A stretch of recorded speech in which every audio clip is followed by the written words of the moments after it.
there's several areas that HTML5 actually simplifies and makes it easier not only to learn HTML, but to also remember and use HTML.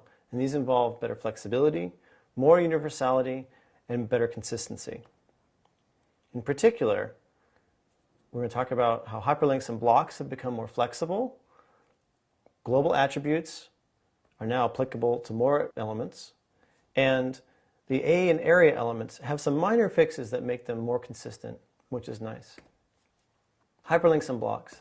This is a really common thing that web developers have done, even accidentally, for a long time. And that is that the A element can now surround blocks. For example, post headings. I'm sure many of you have written a blog or written a blog post that you've linked your heading to the permalink of the blog post itself. For example, here is Andy Clark's blog, stuffandnonsense.co.uk, and he's written an article here in a section about HTML and microformats called Keep Calm and Carry On with HTML5.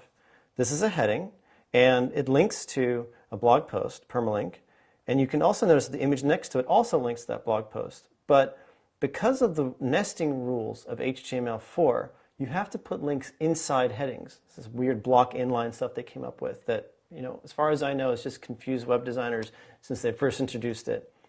In HTML5, you can actually put the anchor tag, the hyperlink, around the heading, and this gives you the advantage of twofold. First, the entire heading is linked, not just the text.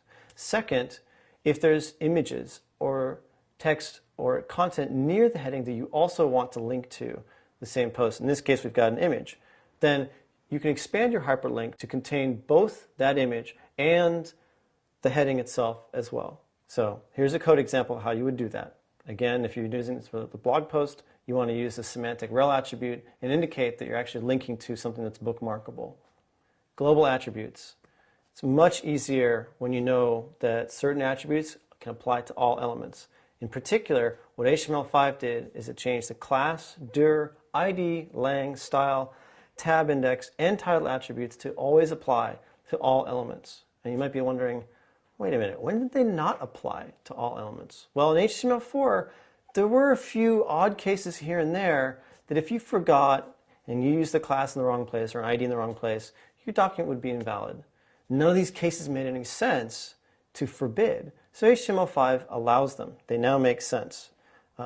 In particular, I'm going to show you a really simple example where you might have come across this. Here's a little bit of code that if I was going to create a really simple contact page, I might actually just title it, with my name. And then I might have something in the body that says, go ahead and my website is, and then link to it. And maybe I would just include the domain rather than putting the full HTTP ref. Close body. If I wanted to turn this really simple document into an HCard, for example, I would have to figure out, well, where do I put the root class name vcard? Where do I put the FN and all that? And the answer is that, well, since the only place that my name shows up is in the title element, what I would have to do is actually put the class name on the root element, in this case, the HTML element. You can now do this in HTML5, whereas you couldn't in HTML4. And similarly with the title element, I would say class equals FN to indicate that, yes, that's my full formatted name. Finally, the last bit I would say, class equals URL to indicate that that is the URL that can go with my contact information. Next, just a little bit more consistency with the use of the A tag and the area tags. The media attribute has finally been added to both A and area, just like the link elements media attribute. You're probably wondering, well, I don't think I was missing that. How would I use that? Why would I have needed to use that? Well, if you use a site like Twitter, or use a mobile phone, or use some other websites that have mobile versions, you might have found that there's little hyperlinks in the bottom of those sites, or sometimes in the corner, that say, click here to go to the mobile site. Well, what you can do now in your markup is actually indicate that explicitly and say, here is the mobile site or mobile page equivalent for the current page that you're on. And the way you do that is twofold. First, you have to say rel equals alternate, which is part of HTML4 and completely valid to use already, which you should be doing. But you can indicate that it's meant for mobile with media equals handheld. Okay.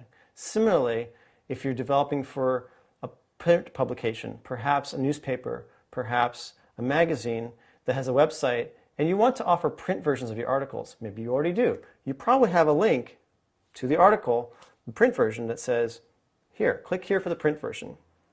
In this case, similarly, you should be using rel equals alternate to mark up the link as an alternate version of the current page, current documents. And now you can say media equals print to indicate semantically that this hyperlink goes to a print version of the current page or site. Now, you might think these are really small changes, and they are pretty minor, but what it does enable is that if you've got a browser on a mobile device that's configured to automatically load the mobile version of a site, it can now do so by discovering the mobile version on a page simply by finding the media rel alternate that is a media handheld in a hyperlink and not just in a link element. Similarly, if you go to print a page, smarter browsers could offer you the option of loading the print version and printing that rather than just printing the page that you're viewing directly. Next, the area element, which hasn't been used that much because not a lot of folks use image maps. Still, it's nice to make it consistent because the more that the markup aspects are consistent, the easier they are to learn. In this case, the area element gets an hreflang and a rel attribute, similarly to the a element. Pretty minor. Hreflang indicates what the language of the destination document is. In most cases, it's the same language, but sometimes it's different. You can now use that. And the rel attribute, of course, indicates what the relation of the target document is to the current document or large portion thereof. So it's potentially additional use of rel for microformats, but I haven't found much practical use for this. Still, it's a nice simplification, and it's good to see that HTML5 is sweating the details nicely like this. So in summary, HTML5 has made some key features more flexible, more universal, and more consistent that make aspects of markup easier for web developers to learn and remember. In particular, hyperlinks can now surround blocks. A wonderful bit of flexibility. Should have been in there from the beginning. The following attributes are now universal and can be applied to all elements: class, dir, ID, lang, style, tab index, and title. And finally, there's consistent link attributes between media and rel and hreflang. They all work on both the a element and the area element.